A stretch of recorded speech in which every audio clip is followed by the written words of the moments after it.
ये हमारा intelligent controller है, तो आज हम आपको इसका डेमो बताएंगे। तो सबसे पहले इसको इंस्टॉल करने के लिए सबसे पहले आपको काम करना होगा, यहाँ पे आपको एक सिम स्लॉट दिखाई देगा जहाँ पे आपको अपना सिम कार्ड इंसर्ट करना होगा। इस सिम स्लॉट में आप कोई भी सिम कार्ड इंसर्ट कर सकते हैं, चाहे जियो, चाहे एयरटेल या कोई और भी नेटवर्क प्रोवाइडर का।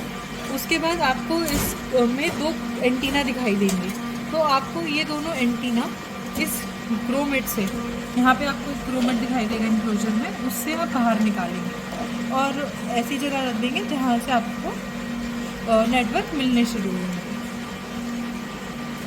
ये आपका पहला एंटीना गया और उसके बाद ये आपका दूसरा एंटीना जो आपका है, ये भी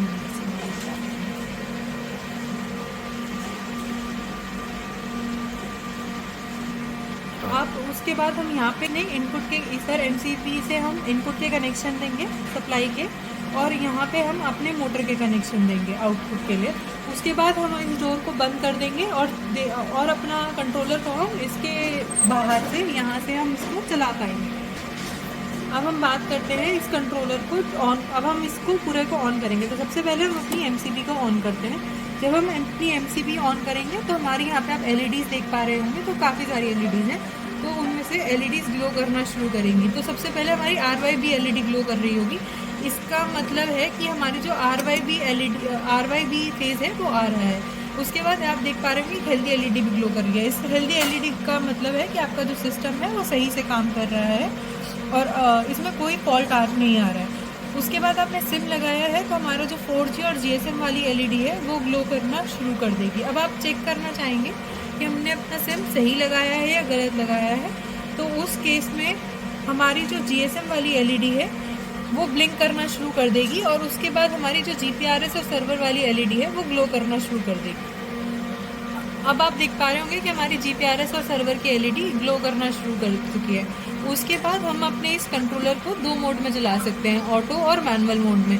तो हमें पता लगाने के लिए कि हमारा जो कंट्रोलर है वो कौन से मोड में है, यहाँ पे एक LED देख पा रहे होंगे ऑटो/मैनुअल। तो अगर ये LED ग्लो नहीं कर रही है, इसका मतलब मेरा जो पंप है वो अभी कंट्रोलर है वो मैनुअल मोड में है। तो मैनुअल मोड में ऑपरेट करने के लिए मेरे पास यहाँ पे बटन दिए हुए हैं। ये ग्रीन बटन जो है इससे मेरा पंप जो है वो ऑन हो जाएगा।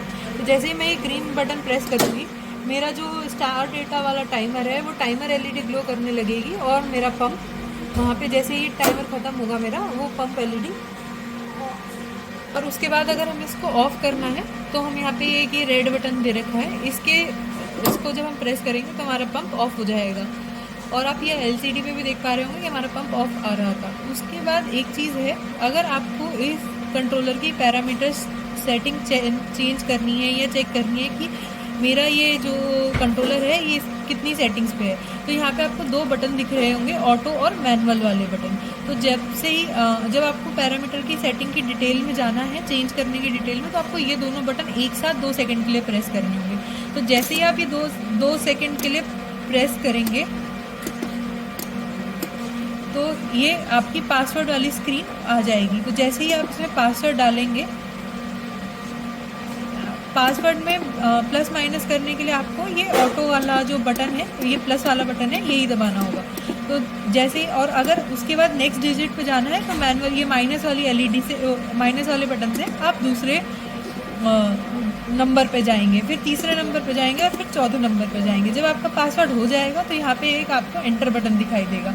उस एंटर बटन से आप एंटर करेंगे तो आप सबसे पैरामीटर का जो चेंज करने का सेटिंग का डिटेल है आप उसमें आ जाएंगे। तो सबसे पहले आप देखेंगे कि पंप करंट कितना सेट हो रहा है। आप इस पंप करंट को कम या ज़्यादा भी कर सकते हैं मैं ऑटो से, और अगर आप मैनुअल और अगर आप नेक्स्ट पे जाना चाहते हैं तो आपको मैनुअल बटन दबाना होगा।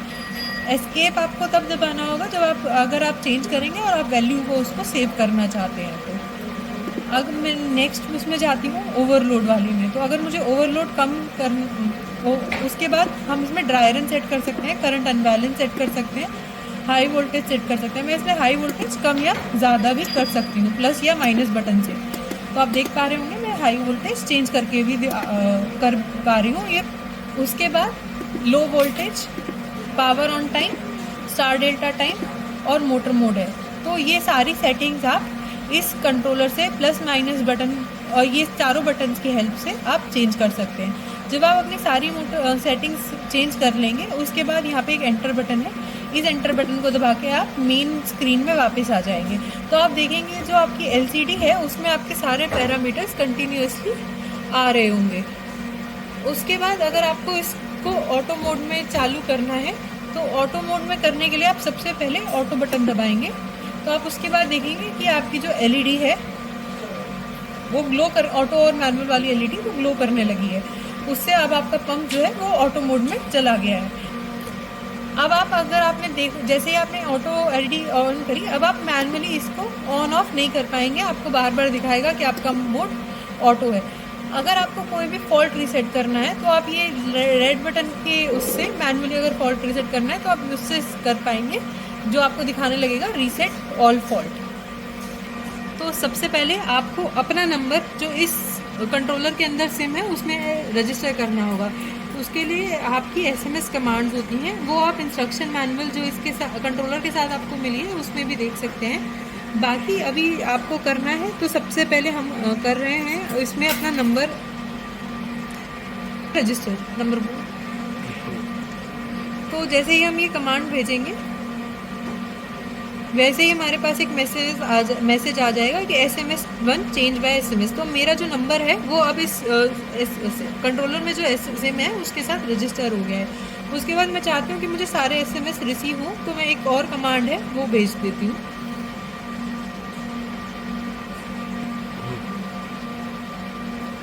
उसके बाद हमारा ये आने लगेगा कि SMS facility on by SMS।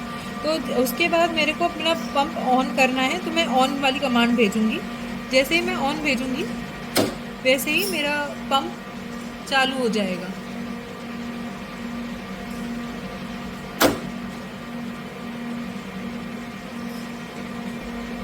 और मेरे पास डिटेल भी आ जाएगी कि मेरा पंप ऑन हो गया है, SPP ओके है, मोड ऑटो है, वोल्टेज IR करंट और कितने बजे ऑन हुआ है, क्या है, टाइमर था, ऑन था, ऑफ था, वो सब डिटेल आ जाएगी। अब उसके बाद अगर मैं चाहती हूँ कि ये इसका मोड चेंज करना, तो मैं इसका मोड भी चेंज कर सकती हूँ SMS के थ्रू। तो आप अगर देख पा रहे होंगे मैंने मैनुअल मोड डाला तो वहाँ पे ऑटो और मैनुअल वाली LED ग्लो करना बंद हो गई है और उसमें आ गया है मेरे पास SMS भी आ गया है manual mode set by SMS। उसके बाद अगर मुझे दोबारा इसको ऑटो मोड में सेट करना है तो मैं दोबारा ऑटो मोड में भेजूंगी। तो ऑटो LED ग्लो हो गई है और मेरे पास यह है auto mode set by SMS। उसके बाद मुझे अगर इस पंप को ऑफ करना है तो मैं ऑफ कमांड भेजूंगी, तो मेरा पंप ऑफ भी हो गया है। अब हम देखेंगे कि हमारा जो फॉल्ट आएगा तो हमारी LED कैसे ग्लो करना शुरू करेगी। तो जैसे ही हमारा फॉल्ट आया, हमारा जो करंट है वो कम हो गया, तो हमारी जो ड्राई रन वाली LED है वो ग्लो करना शुरू कर चुकी है। तो अगर मुझे इस फॉल्ट को मैन्युअली रीसेट करना है तो मैं यहाँ से ये बटन दबाऊंगी और एक मेरा सारा फॉल्ट रीसेट हो गया है और मेरी जो ये LED है वो भी ग्लो करना बंद कर चुकी है। ही मेरा ये फॉल्ट होगा रीसेट, तो मेरा जो सिस्टम है वो सेंस करेगा कि करंट सही है और वो ऑटो मोड में फिर से आप उसको ऑन कर सकते हैं। तो अब मेरा पंप वापस से ऑन हो गया है।